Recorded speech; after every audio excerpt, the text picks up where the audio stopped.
Hi everybody, this is your Mathi. Welcome to Bring Divine Mind channel. Thank you so much for supporting me. Today we are going to see about an interesting topic, how to clear the arrears. See how much of problem the students are facing in real life, right? They are not having peace of mind when they go home, and they don't have peace of mind when they come to college. Lot of things are troubling them because they have lot of arrears, right? So how to clear this arrear? So I'm going to give you some of the tips in order to clear the arrears. So before giving the tips, let me tell you that why we have arrears. What is the reason to get the arrears? See, some students are, they'll be very studious when they were in school. When they come to college, what happens, we don't know, that suddenly their mark get reduced and they'll not study at all because they have some distraction. They go at the back of a girl and they will not concentrate. That girl will get university rank and she will go. But this boy, no, he'll be going at the back of the girl and he will not at all learn. See, what I'm saying is, I can understand your situation because this is the time and this is the age you'll get distraction because lot of hormonal changes will be there in your body, right? But what I'm saying is you enjoy, but don't go deeply into anything, okay? You just enjoy just like that and you just come and study back and you just clear your papers, okay? So that is very important. Okay, so if I ask a student that why are you having an arrear, what he will tell, ma'am, question is very tough. Then what else you will tell? Ma'am, I don't like the staff. Then what else you will tell? Ma'am, I don't like that subject at all. Then what else you will tell? Actually I don't like that staff. Because of that staff only I didn't study that subject. Then what else you will tell? Mom, I don't like engineering at all. I thought of doing some other course, but my parents forced me and they brought me here. So we have lot and lot of reasons, right? We'll be always blaming people, right? Even though the fault is within us, but we will be telling lot and lot of reasons. So that is what we are doing. So in a day-to-day life, we are searching for lot and lot of reasons, right? In our colleges, they'll be keeping cycle test or internals, right? We'll be having 3 internals. At that time, what the students will do, no? When I'm in invigilation, the students will simply lie down on the desk. They will not at all write anything. I'll just go and ask him, what happened to you? Why are you not writing anything? He will tell, ma'am, during the exam time, we'll learn, ma'am. Don't want to learn now. I'll tell that, what about your parents? They are paying this much of amount. No, ma'am, don't tell like this, ma'am. I learn during the exam time. What happens is, during the exam time, you dump everything and you learn. So everything needs to get into your brain, right? So that is very difficult for you to do that. So if you are learning part by part during your internals or cycle test, it will be very easy for you during your university. So that's what we are not doing it. Okay, you will tell that this is the age, ma'am, we can do like that and we can't learn for internals or we are like this only. Okay, leave it. Okay, then what we can do in order to clear the arrear? You just tell me. Some students will be telling that, no ma'am, I wrote the exam very well only. They are not evaluating properly. They are not giving marks at all. I don't know that why this happens because I wrote very well. I don't know fate, because of fate or due to the evaluators, they are not valuing it properly. We'll tell like that also, no? Yeah, I do agree with you. Sometimes the evaluators are not giving the marks because their mood differs. They correct the paper in a bad mood, and if they are not giving marks, means it's our fate only, right? But there is some expectations, because during the evaluation, when I'm going for paper evaluation, what people will do is they'll be giving 30 papers per session. That is afternoon 30 papers and morning 30 papers they'll be giving. So what some staff know, not I'm not blaming everyone. Some faculties, what they will do is they'll just evaluate the paper for half an hour only. See that they are very faster than robots. Okay, so they are evaluating the paper for only half an hour, and you see that at least they give good marks. At least it's okay. They won't be giving the good marks also. Out of 30 papers, only 5 will be getting pass mark, or some 3 will be getting pass mark. See how, what a pity situation. It is the life of the students and they're playing in that. Okay, so that is not at all fair.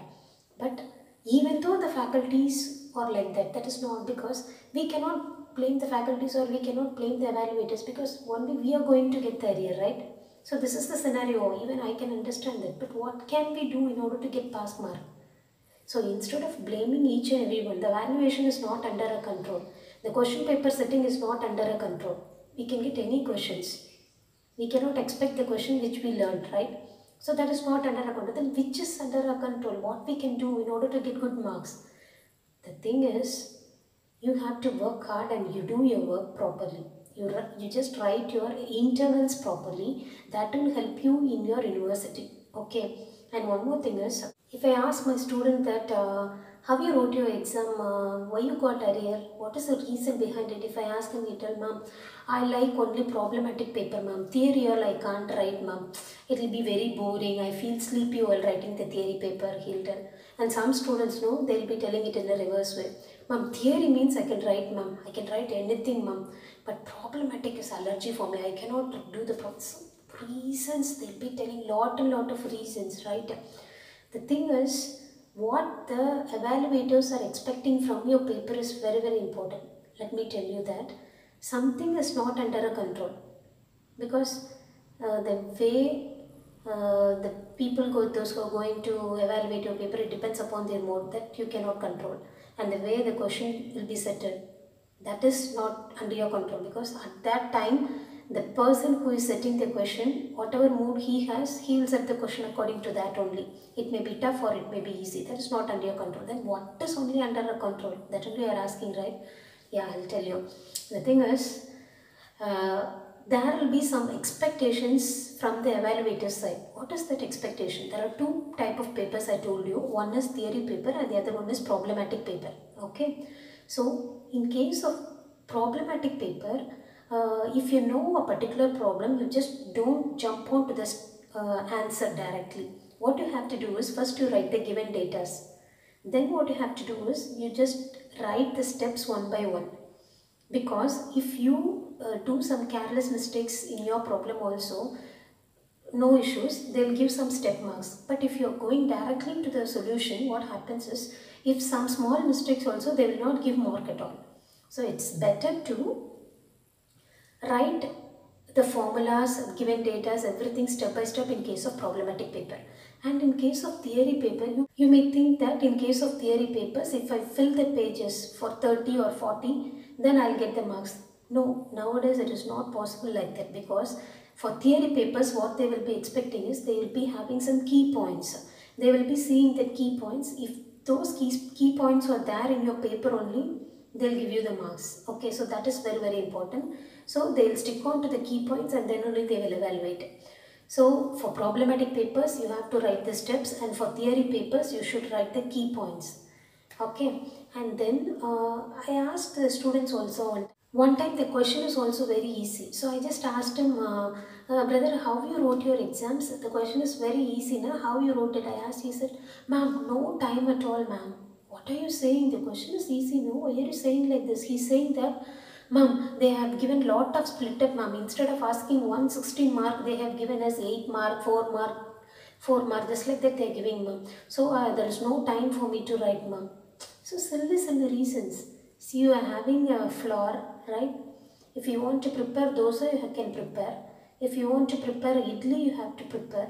If you want to, that is a stuffy thing like pizza, you can prepare. You have the flour with you.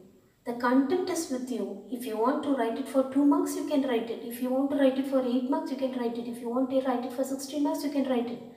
So if you're clear with that content, then what's the problem?